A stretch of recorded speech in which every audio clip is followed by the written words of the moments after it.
Hello, folks. Good to see you again. Wanted to touch base on a couple of things that are in chapters 3 and 4 for you. Some of this content might be really familiar to you, related to what you learned in 385 in terms of your program design. But one of the things that I want to recap for you is the logic model. Okay? So the logic model is essentially that graphic display, right? That looks at how a program's activities help those activities help reach the program's goals. Okay? And in your book in chapter 3, they give you an illustrated copy of United Way logic model. It's really robust, and it'll help you understand all the different components, so you should definitely take a look at that. But we look at the relationship between the different components of the logic model. So there's those inputs that lead to certain activities that give certain outputs that lead to certain outcomes. So my inputs are the things that I need. It's like the recipe, the materials, the things that are in the recipe for my program. The activities are the things that we do. The outputs is related to how much of the activities we do. And the outcomes are the measured change or impact or effect of my program. Pretty important for program evaluation.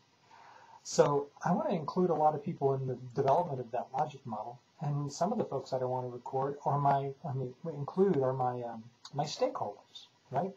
I want them to be a part of the logic model, because I want them to have their investment in how things go about, so they have increased ownership. On pages 61 to 65, you can find out more related to logic models. So when we look at some of the things related to what your book calls the change model, key components to that is one is goals and one is our outcomes. So a goal represents like the ultimate aim, so what is the ultimate goal of my program? My outcomes are more concrete, measurable aspects of the goal. Sometimes people call outcomes like outcome objectives. Very measurable, very specific. There's also a component of the change model, which is a little bit different than the logic model, called the determinants. Determinants are things that cause a given problem. So one of the challenges that we face in good program evaluation is realizing that there's a lot of different determinants. There's multiple variables that influence what happens, what causes a problem. So most of our programs can only address maybe one or two of those effectively. So social problems typically require a lot more programs than we might think. Your book is going to use the word intervention, and the word intervention in your book is going to be pretty much the same thing as treatment. So interventions and treatment, basically the actions or the activities that we carry out to try to address the problem. And your book is going to use those things interchangeably. So I wanted to make sure you were aware of that. So in terms of chapter 4 talks a lot about program scope, how widespread a given program is. And so when we talk about program scope, we talk about the intervention, right, or the treatment, the determinants. We look at those things that cause the problem. We look at the outcomes of our program, and how the program impacts our target population.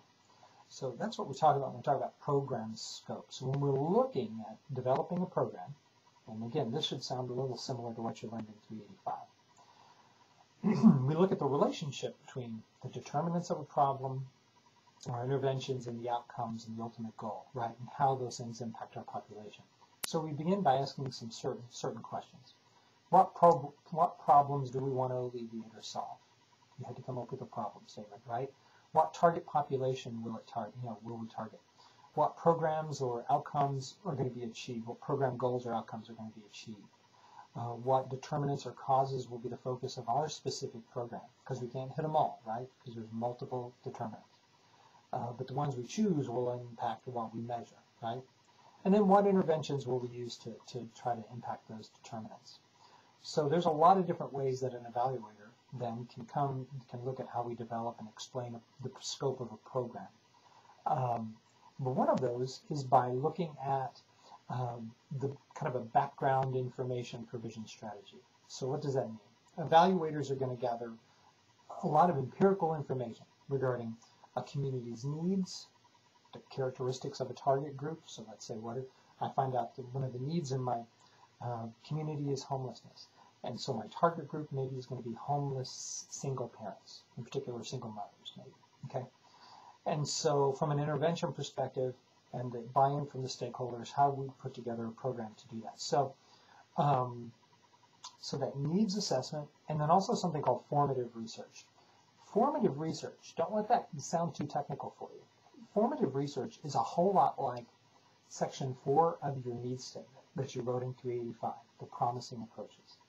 Why are you choosing, or why are we choosing to do what we're doing in our program? So we've done the needs assessment. We find out where the needs are in our community. And then we think, okay, how am I going to address those needs?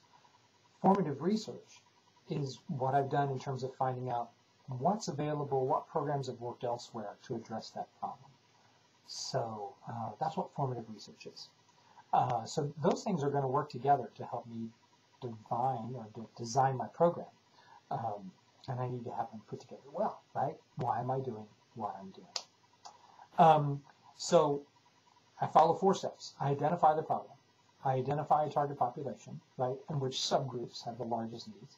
Then I identify my final goals and those measurable outcomes. You know, we're putting the pieces together now, right? Short-term, long-term goals. The text talks about that in more detail in chapter 4.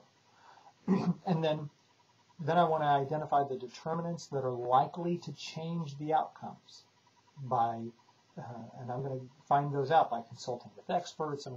So let's say I'm doing something related to juvenile justice. I probably want to talk to local law enforcement or the local courts or something like that.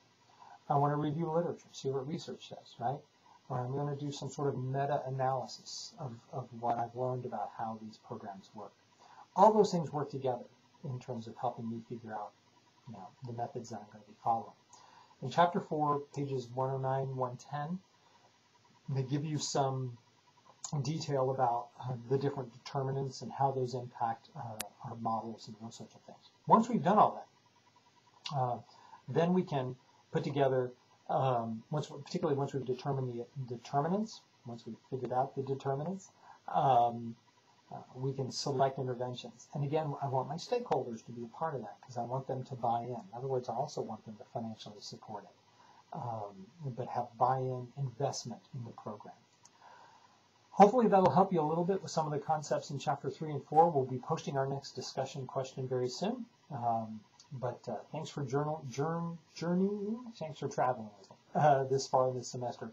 And certainly feel free to ask any questions as we go along. I hope it's coming together for you. And again, I hope this video helps a bit. Thanks. Have a good day.